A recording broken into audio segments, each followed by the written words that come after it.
Oh Lord, today we open your word and we know that the words we're going to read was written by Paul while he was sitting in prison. He had no idea that in 2025 we would still be reading a letter that he wrote to this congregation. And he didn't fully understand the impact it will still have on the lives of people 2,000 years later. That can only be from you. Your spirit moved in Paul to write the words down that we are going to read now. And that same spirit we know is present now for us in this congregation, in this meeting as we sit here. So I come to you today and I ask a Holy Spirit move in us, that these words may come alive for us. It may touch us in a way that we may recognize something that we probably need to change or think about for a moment. So bless us as we came to sit with you, our Lord, and to hear what you want us also to know about ourselves, your kingdom, and about you. Bless us. In the name of Jesus, we ask this. Amen. So, I think every single person at some point has asked this question, what is wrong with this world that we live in? You know, you look around you and you see the brokenness all around you. It's death, it's destruction, it's hatred, it's envy, it's meanness beyond what you can imagine. People are lost and they are stumbling around a little bit like zombies in a way. People have no clue who they are anymore. They question everything about themselves, their identity and who they are, what they should be. And that's just, I think, a proof of this lostness, this darkness that we are now sort of in a way stumbling around in. So most people, believers or not believers, Christians or atheists, all wonder what's wrong. How is it possible that this world can be so completely messed up? And in a sense, we know we are probably sort of part of this. Now I'm going to use an illustration that my whole sermon will now fit in. And it's an illustration of somebody that falls sick. So imagine now somebody has lost your consciousness. So you're in the store and this person topples over and you have no idea this person is completely out. Somebody calls 911, the ambulance shows up, picks up this guy on a gurney or this person, puts this person in the ambulance, rushes this person off to an ER, and now the ER doctors are all around this human, trying to find out what's wrong with this person. There's somebody's alarm going off. It's now time to wake up.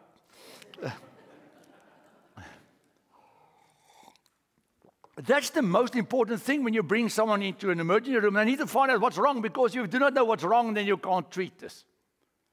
So we are going to try to find out what is wrong. That's the first thing we are trying to get to. Understanding the disease, because only if you understand the disease, you can come up with a diagnosis, and then you can eventually find a way to treat this patient.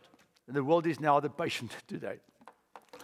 We are going to do this looking at the sections in Ephesians. And I told you when I started with this series, the book of Ephesians has to do with people who believe in Jesus, like us. You know, and when you believe in Jesus, then it means that you're inviting the Lord to come and live with you in your house. And that's a completely different story when you have someone living with you, because now you need to get to know this person well. And this person is also going to get to know you well. And this letter is written to people saying, okay, if the Lord moves in with you, lives with you, this is what you need to know about him and about the things that are important to him, as he's going to share his life story then, Christ's life story with us. Today, this section, Ephesians chapter 2. You were dead through the trespasses and sins in which you once lived, following the course of this world, following the ruler of power of the air, the spirit that is now at work among those who are disobedient. All of us once lived among them in the passions of our flesh, following the desires of flesh and senses, and were by nature children of wrath, like everyone else. Now I will continue with the next verses a little bit later on in my sermon. Diagnosing the illness.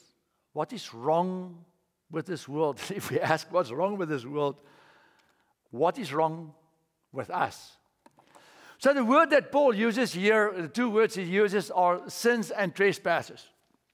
Now, normally when you talk to people about sin, they lose completely interest. You know, if you talk to them about trespasses, it doesn't apply to me, because normally when we hear the word sin or trespass, we think about rules. We think about a long list of rules that I need to keep, and if I do not keep these rules, then I fail a test. I do not want to fail the test, so I do not really care about the rules. So don't talk to me really about these kinds of rules and stuff. Maybe to other people, because outside of this church there are bad people. There are people that murder, and they cause a lot of harm, and they steal. You just turn on the news. Ferdy, those guys, those are the people that need the sermon way more than us, because we are cool people. We are actually respectful citizens of our country. Law-abiding citizens. I've not yet stolen. I've not yet lied today. I've not yet been mean to anyone today. I've not been unloving today. And soon I will get out of bed and we'll see what happens then. But okay. So we look at our lives and honestly, who of you feel you are big sinners today? No arms go out. Oh, you see, we think we're okay-ish. And what to me the most interesting thing was, and you know the story, a year or two ago I had to speak at UCF. They invited me and atheists to be on a stage to talk about religions and faith and stuff. And the lady that was with me on the stage, that was an atheist, said, my thing is that you can be good without God. Okay, cool. And I said, so help me understand what's good without God. Well, I'm kind to people, I'm nice. And she was a very kind, nice person. There's nothing wrong with her personality and with the way that she acted. And she said, I don't think I've caused anybody harm in my life. You know, I don't kick dogs. I don't do the nothing. You know, and she's I said, but that's not what the Bible is about. That's not what sin and trespass means. And you can only understand what sin and trespass means if you know the Greek. So the Greek word for sin is actually harmatia. And that is to miss your goal. You see, that has nothing to do with a rule or a regulation that you need to pass or to know. It has to do with heading in a direction where you should go, but you miss it completely. That you do not reach your goal. And what is this missing your goal in life? What is then defined as sin? Sin means that I am missing the goal that God has for me in my life. I'm missing the goal that will serve God's kingdom more than it would serve me and my world that's so important to me. It is actually failing in the expectations that God has for me. Now, I've said this to you many times when I do counseling in my office and I speak with couples that want to get married and other couples. I normally talk with them about expectations. An expectation is something that you will always fail in because you do not know what the expectation is if it's not defined to you. So, for an example, a woman sits in my office and says, I don't think my husband loves me. Why do you think he doesn't love you? Because he's not done A, B, C, or D. I call the guy. Do you love your wife? Yes. What do you do to show that you love her? KLMNO. Right. So they miss each other completely. Okay, that's cool. Then I say to her, if you think A, B, C, D, and E are important to you, tell him that he can do it and satisfy, in a sense, that expectation that you've got. Have we ever, with respect, sat not only with our spouses and asked them, what are your expectations of me? Have we ever sat with God and asked Him, God, what is it that you really expect of me today? You may be surprised to discover what that is. It's not as complicated as you think it is. God's normal expectation for us is to wake up in the morning and to look and to think, look at my day and think about my day, not in terms of my life story only, but in terms of His kingdom story. God's expectation for you and me is to wake up in the morning and say, God, thank you for this beautiful day. How can I serve you today that your kingdom may come and your will may be done? That is something that we seldom do, because I wake up, I turn on the news. Look what's going on in the world. Where's the coffee? Where's the breakfast? Oh, look at all the traffic. How will I be able to get to work? You need to answer this email, that email, that email. That's our world. And when my day is gone like this, I fall into bed as dead as tired as a log. I sleep away, and next morning I start all over again. I've never given God any thought. God says, just think about me. That is sin, to think about God. We normally have these lists of things. Oh, it's when you lie, when you steal. All of those things are outside of God's will also, but that's not what the word sin means. It means to miss God's goal. And then we easily can pat ourselves on the shoulder, like this guy with his thumbs up, and say, I think I'm good. Because in my frame of reference, I think I'm good. I have my own frame of reference, and I'm a normal citizen.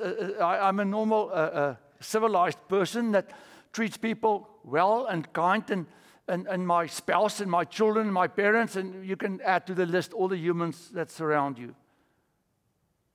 But is my grade of goodness God's grade of goodness? Is it what God asks of me, or is it what I ask of myself?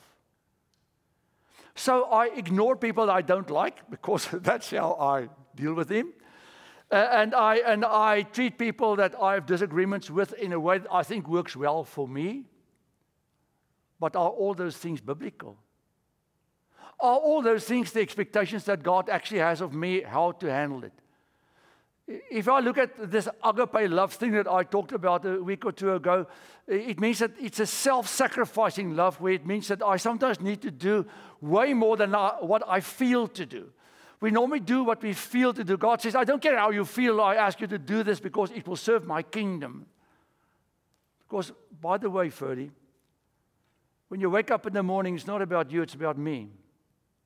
And remember now, you are the instrument I want to use, that the world may know that I exist, and I'm actually a good God, a cool God, a God that they would like to know and not run away from because you act like an idiot.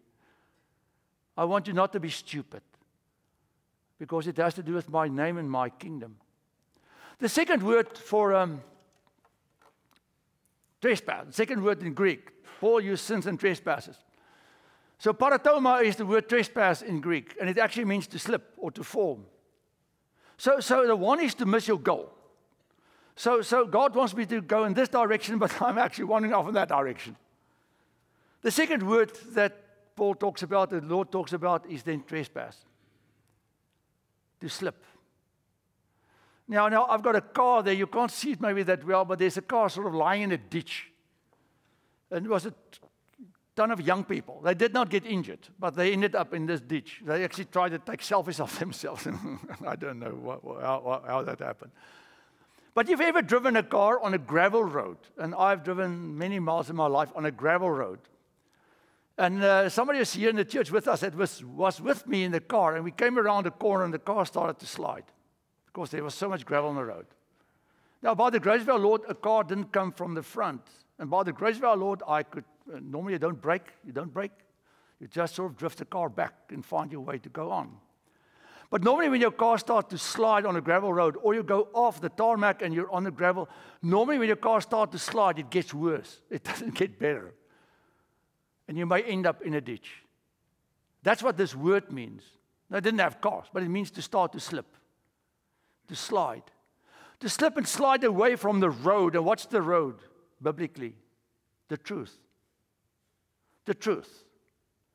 Now, Ferdy, what is the truth? The truth is the story of God. The truth is the truth about God. The truth is what God asks of us to be. The truth is what God said to Adam and Eve, is I am your God. I'm asking of you to be obedient to me so that I can protect you.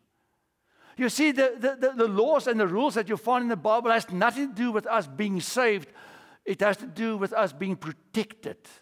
Because God says the only way I can put my arms around you is by giving you things that will protect you from the dangers of this world and the harm that this world can bring. And that's all I ask of you. And now, trespasses mean that I'm ignoring this truth and I'm sliding away from God, and eventually I end up in the ditch. It's not passing a test. It's all about God's desire for us. So that's what we have now found out. The illness has to do with me missing my target and me sliding away from what God wants me to know about Himself. Now, what are the symptoms? When this starts to happen, let me take this away for a moment. So this is now the illness. It's now, I'm removing God out of my sight a little bit. I'm living my life. I'm now on my own path. I'm not on God's path, and I'm doing life in my way. Right. So what's the symptoms of this? Paul says, following the advice of the world, and in a sense then aligning myself with Satan's goals. He writes about this. He says this there. So the problem is that who am I listening to when I live my life? I have two ways that I can be counseled or guided. I can be guided by the Word of God, by God who gave me the manual for life or living, or I can be guided by people that are who I am, humans, and they come up with an advice story or some counseling that I think sounds wise to me. The problem is that any human living on this planet doesn't know more than you and me really do. Greg is just getting himself out, so the beeping sound is his wheelchair. Okay, Greg, you're on your way out. Cool, thanks. So, all the books written that I studied when I studied psychology were written by humans. All the books that most people read when they studied to become a doctor or a teacher or an engineer or a lawyer or a plumber or whatever were written by humans.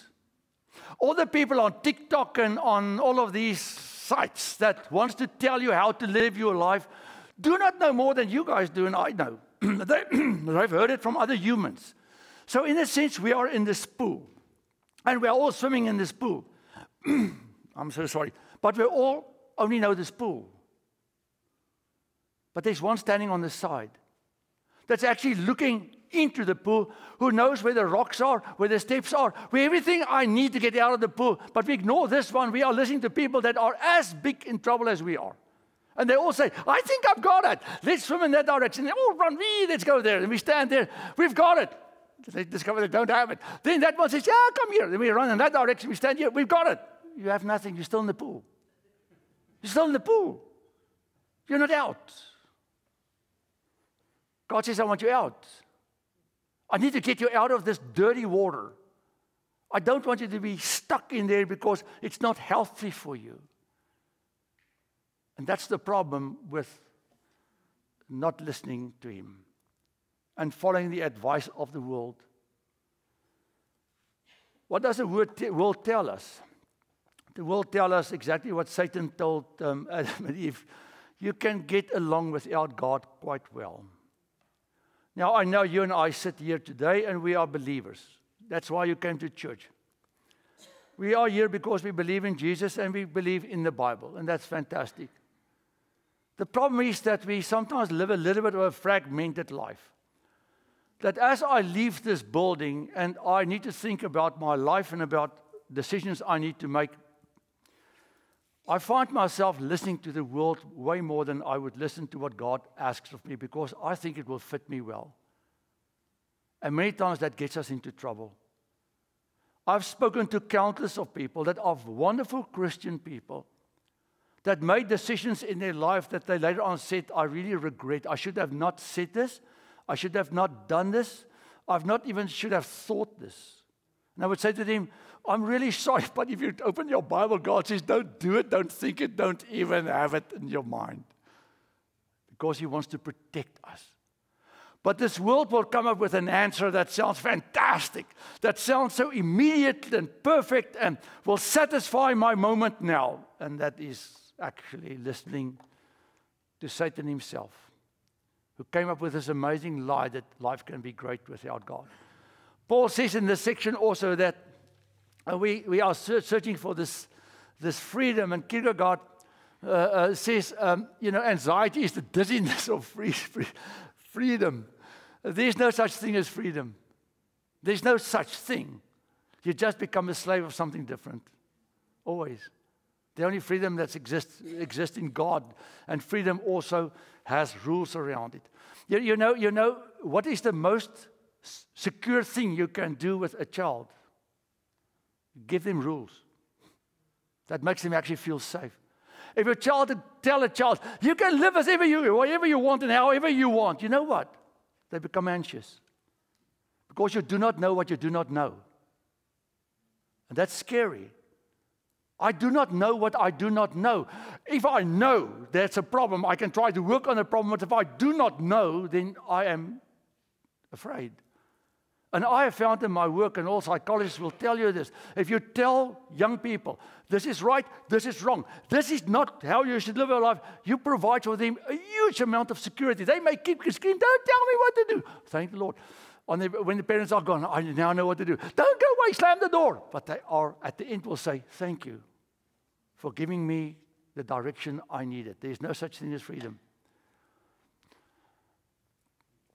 And then the saddest part, the symptoms of living a life that is not directed towards God's goals and slipping away from the truth makes people lose their innocence. You can't unsee what you have seen. You can't undo what you have done.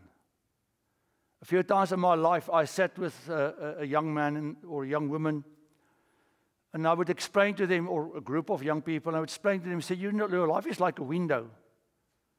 If a window has a crack in it, the crack will always be there. You can't in any way glue out a crack that's in a window. God doesn't want us to have any cracks in our windows. It'll get dirty, it'll get messed up a little bit from outside and maybe inside, but cracks are so permanent. And maybe all of us sitting in this church have cracks in our windows that will go with us to the grave. And in a sense, that is what the Lord says when He says you are losing your innocence. I don't want you to lie awake at night and regret things that you've done that you should have not done, things that you have said that you should have not said. Because that's in a sense the world that brought this into your life, and it takes away your joy.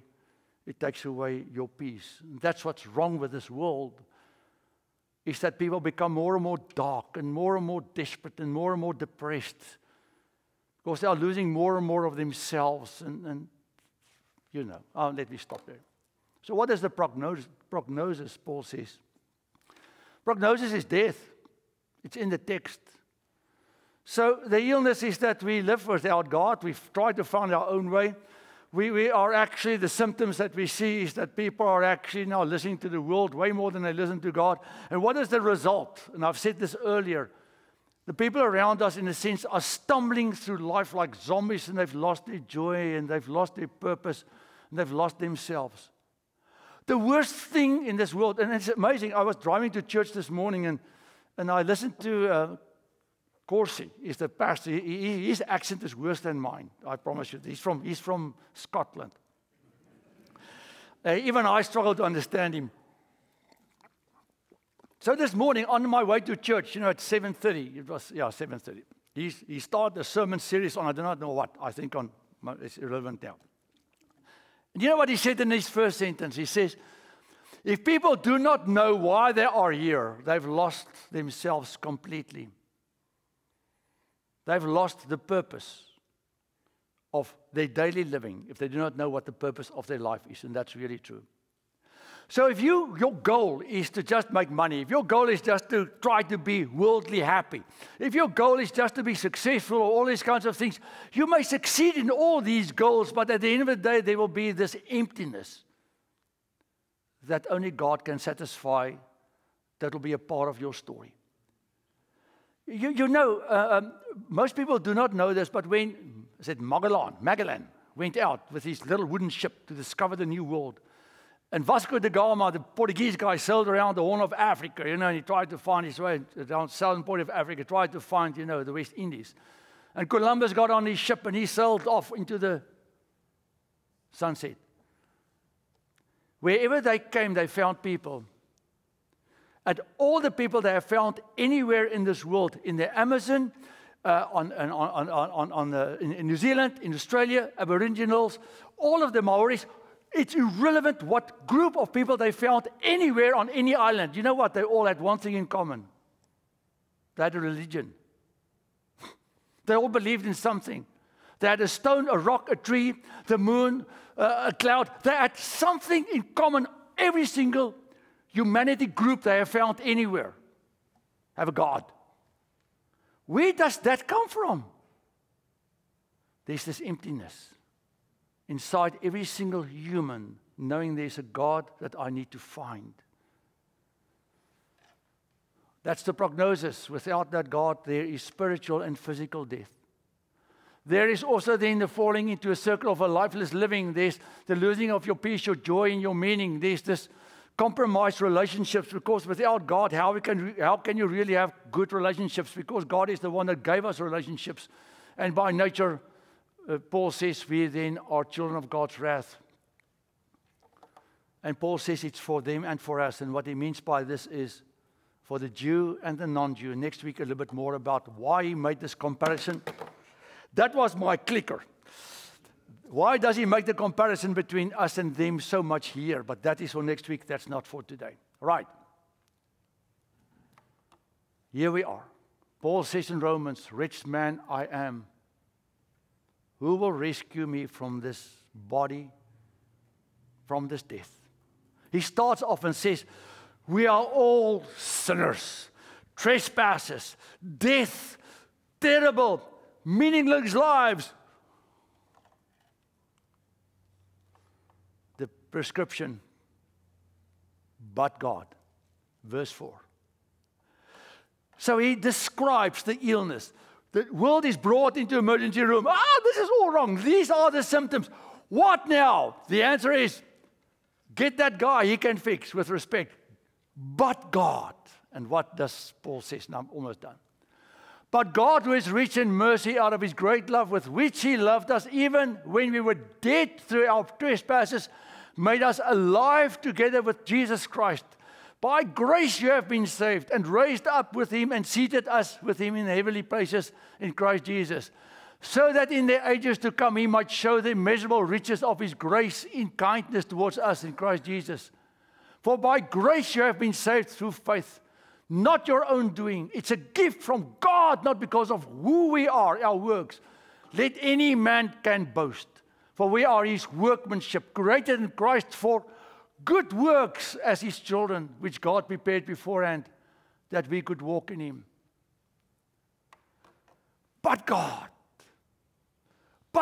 the world out there is dying. The world out there is failing. The world out there, the people out there are losing themselves because they are so empty. They don't know who they are anymore. They are wandering around like blind people in the dark. But God comes and he says, mercy. The word mercy has to do with compassion. God sees all of us.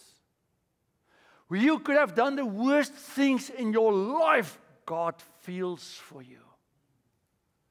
And then his grace, because he feels for us, he says, also you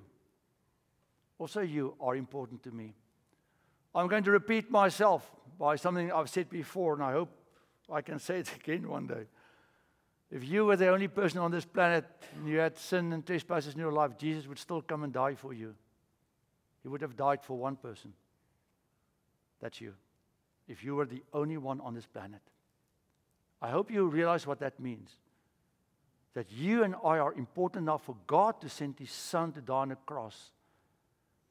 That's grace, that we may receive life. Because in Christ, life can come back into us. So, he saves us from ourselves. He raises us up in a new kingdom, gives us a new status, a vision, a service, good works. Then Paul comes and he says, by grace and faith we are saved. And it's all God's work because it's God. So what does all of this mean? My final slide. God creates out of nothing. God creates out of nothing. Wonderful, you say. Yes, to be sure.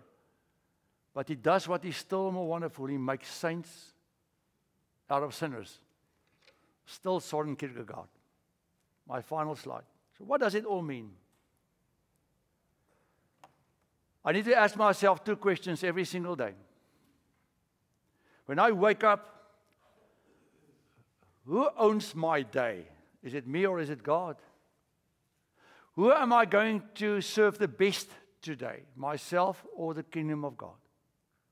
Am I only going to look at my life from my perspective, or am I going to have a prayer when I drive to work, or when I wake up, or when I see my family, or when I'm having breakfast? Am I going to have this prayer every single day? Lord, let your will be done. Let your kingdom come in this day, in who I am. Then as you leave your house, you try your best to look at your life and the people around you from a different perspective. My neighbors aren't my neighbors anymore. There are people that God maybe wants to reach for his kingdom. So maybe I should be a little bit nicer to them. The people that I work with at work that drives me nuts and crazy, maybe God wants to reach them through me because I'm the only one in this office that prayed this prayer this morning. God, let your will be done. Let your kingdom come in me today.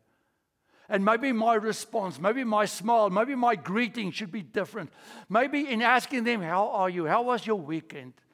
And sharing with them something about my worship experience or my weekend or my life may help them get an inch closer to eternity.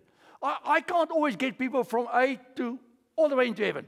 Maybe just an inch. Because after me, somebody else will come with a smile or with a comment that can help them a foot closer to eternity. And then, who am I going to believe if I turn on the TV, watch TikTok, all the social media about the worth and the value of life? Am I going to believe this nonsense? Or am I going to believe the truth of God's word? You know what this world does? It rips away our self-confidence. It rips away our self-worth. It rips away our joy, and I've said this many times, and our peace. This world by itself, because it's under control of Satan, will come to destroy and never to build up. God says, I want to build up and give to you. All of these things. My child, you can only have it if you walk close to me. Pray, read, think. Pray, read, think. Pray, read, think constantly as you go through your day. And guess what? Slowly our lives will start to be aligned with God's will, with his purpose, and we will less and less believe the lie of this world and the truth of God's passion, love, and grace for us. Amen.